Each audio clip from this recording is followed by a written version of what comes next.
right, everybody, back at it. Big D Energy, Woodward Sports Network, Neil Rule, Darren McCarty, and of course we have KG, Spencer Raxter, in the building. And it is Tuesday here on Big D Energy. And of course we are joined by our guy, Dr. Jeff Pierce, the Michigan Sports and Spine Center. And Doc, before we get into what I had a question about that I wanted to ask you, the theory, and this is totally surprising you on this, so my apologies in advance. No, I love it. But we've been talking about free agency and NHL free agency. And you've been around, professional athletes that were up there in age and all that kind of stuff. My whole stance on all of this is in the NHL, people are flipped out about Stamkos, and the Red Wings didn't get him. And I said, I'm not in the business of $32 million, $8 million a year to, at the time, will be a 38-year-old guy. Because if this game is predicated on speed, how many guys are flying around the rink at age 38 making $8 million right now? There's not many. You can count them probably on one hand. The movement in free agency, signing these guys longer term to longer ages and stuff like that, I get why the players are doing it. But just like, are we that far advanced now to where it can be done more and more often? Because I'm not seeing it, Doc. I'm not seeing it. Am I crazy? Tell me your interpretation of this. Well, let's just label it the Brady factor. Okay. Maybe the Brady factor is chiming in. Because Brady, when you listen to him, he is a regimented man who, that's why he does what he got to where he was. He sustained it. I think a lot of players right now that are at that, am I done? Am I over the hill? I think they're paying more attention to the preventative factor. Now, there's no such thing as the Brady factor. I may be coining it right now, but I think what he's done, he's mapping out, guys, this is what I did. This is what I'm doing. It's 24/7. So you take a Kane or you take a Stamkos, these guys are looking at the same thing. I'm healthy. I want to play. My mental head is saying I'm still wanting to play. I don't want to give it up, and I still have something to offer. So there's two ways to look at it. One is he's an amazing person to have in that locker room, what Darren can talk about all day long. The Red Wings were older and were still winning. They mixed in. Scotty Bowman was a champ at mixing players in for different reasons. Stamkos isn't there to score 80 goals. He's there to train the young guys and set an example in that locker room, which I think is very valuable to a young team like the Red Wings. I mean, when you look at Yzerman and what happened there and bringing in some of the, bringing in Chelios. Chelios was an older player at the time, and he had good years on him. And Chelly's another Brady factor where, I watched this guy work out front row. D-Max talks about it all the time. Yeah. It's just a different level of commitment. That's why he's Captain America. But to answer your question, our science is better, our nutrition is better, everything's better. If you want to commit to it, all those things are there for the player to take. And a Stamkos or a Kane, they're willing to do that, to commit. Is that? No, it does. But see, and you're right, because that's kind of what I've come to find. We're in an age of marketing and marketing ploys and all that kind of stuff. But see, to me, the Brady effect is misguided, because everything he's done in his life, everything he put in his body, every meal he ate, there was a total sellout to the game. Total sellout. Nutrition, workout regimen, all of it. His existence was to play football in his 40s. Nobody else is like that. Nobody. Well, very few. But I guarantee you, over the years, you're going to see a larger number of guys playing later years. Okay. Because of the knowledge of what we're doing. And you have to have good luck, right? You can't get injured.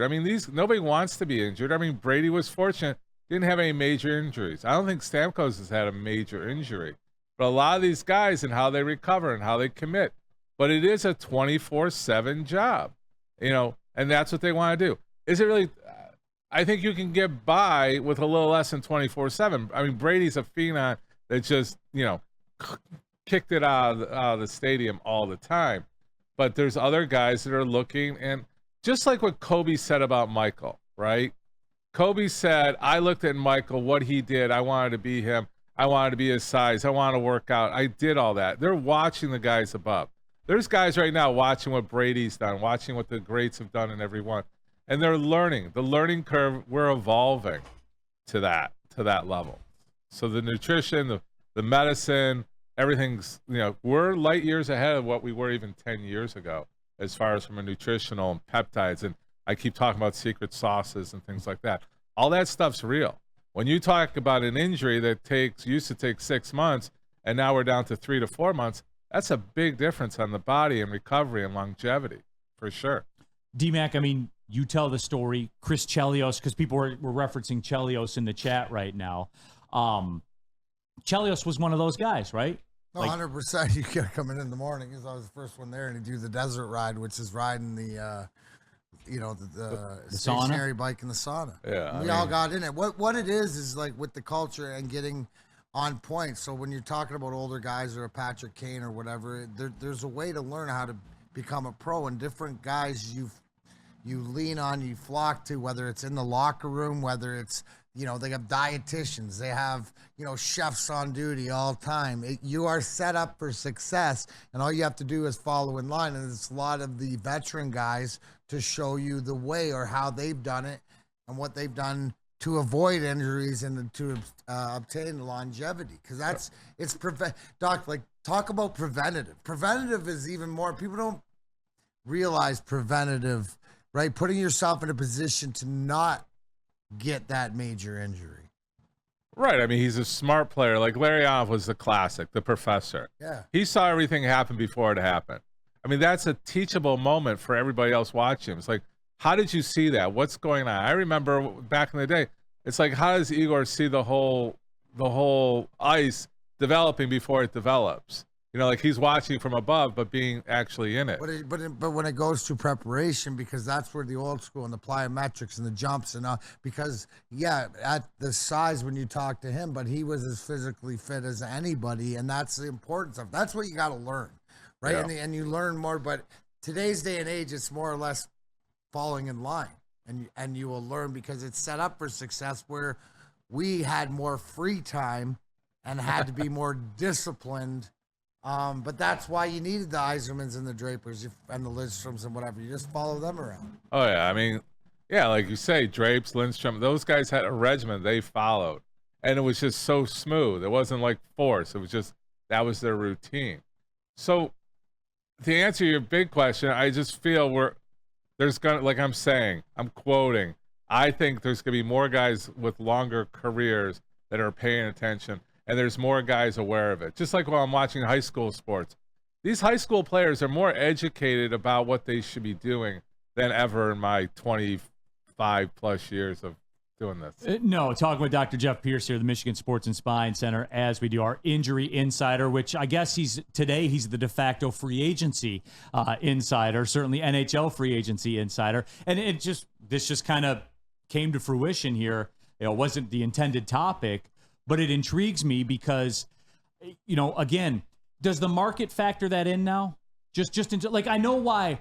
If you look at Miguel Cabrera, Albert Pujols, when those deals were signed, those organizations knew, or at least highly suspected, that you're paying a tax. That 38-year-old season or 39-year-old season when they're making $40 million, you're not going to get value out of that. But that's the market. That's what they have to pay. So, I mean, are we even seeing that, though? That anticipated, I guess, if you're saying it, I'm sure there's a lot of medical people. Their medical people are saying it as well.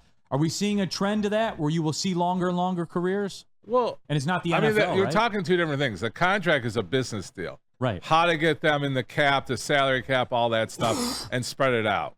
They're paying them for their glory years. Their distant years are going to be, are they helping in the locker room? Are they positive? They're not expecting, like a Cabrera to put up 40, 50 home runs in his later years. They know that. That was just a math problem for them. But, I mean, for now, like Kane, when you talk about marketing, how many Kane jerseys were bought versus some of the other players? It's something that put people in the stands. I mean, not to talk the business end, but guys like that will put people in the stands also to go watch them. So Yeah, these guys will be more productive. Are they going to be productive like a hotshot 20-year-old coming out of?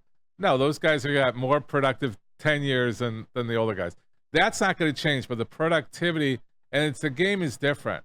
Like a lot of players that I've dealt with at a professional level, they've changed their game. I mean, even like Darren, you're smarter on the ice. You're not going through the lines. You're not punching right through. Like in football, I'm going to be a little bit smarter as a quarterback. I'm not going to run every play. I'm going to be able to get rid of the ball quicker. I mean, there's factors that the aging player can come in with that's going to help the team also.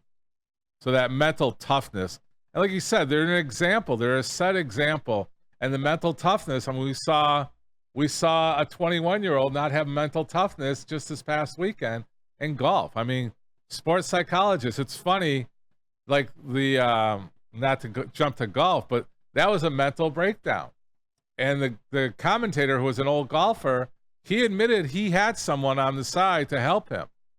Back in the day when he was doing it, nobody admitted to that. Right. So now it's like, it's part of the team. I got my sports psychologist and stuff like that. So that mental toughness is irreplaceable. And that is something I want to do a future, one of our future segments on that, on the, how that has developed, the mental side of all of it. The stakes are higher than they've ever been. Oh, yeah. The pressure's higher than it's ever been.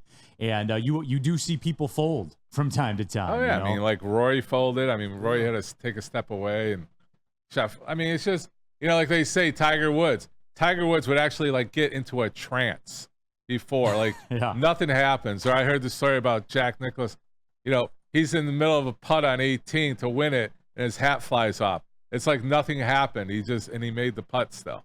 It's just, take the nerves and turn it to a positive, or you turn it to a negative. Nerves mean that you care about what's going on. So pressure is a privilege, Doc. Pressure is a privilege. You always perform under the pressure. So I think so. You always throw a new twist at me. I'm not prepared for. I'm sorry. I'm sorry about that. No, I love it. For the record, I think, like we had this thing lined up that we were going to talk about, right? And then this just kind of popped in my head when you sat down. Well, I figured I'd ask because, again, I'm not in the business of having Stamkos here when he's 38 years old for $8 million. I'm not, especially in a world where Lucas Raymond right now will probably make $8 million. That's not a like for me. That's a bad business move. But I don't know if you're taking the global picture of Stamkos. His presence means a lot in that locker room. Your presence means a lot, Doc. It does. I appreciate it though, for sure. We got to get out on the golf course, man. We got to make it happen. All right, we're gonna make a day. We'll bring all Woodward sports out. There it is, D-Mac. You in?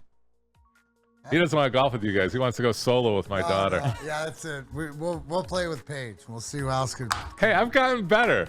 All right, we'll see. Yeah. No, absolutely, Doc. Appreciate the time as always. Next week, be back at it, right?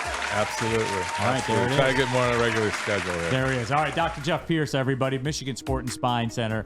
Attention sports fans, don't miss out on expert sports injury insight with Dr. Jeff Pierce of Michigan Sports and Spine. Join Dr. Pierce every Tuesday during Big D Energy and Thursdays during Ermanni and Edwards, where he offers top-notch injury advice. Trust the guy that I trust. Dr. Jeff Pierce is here to keep you in the game and performing at your best. For more information, visit MichiganSportsandSpine.com or call 248-426-9944.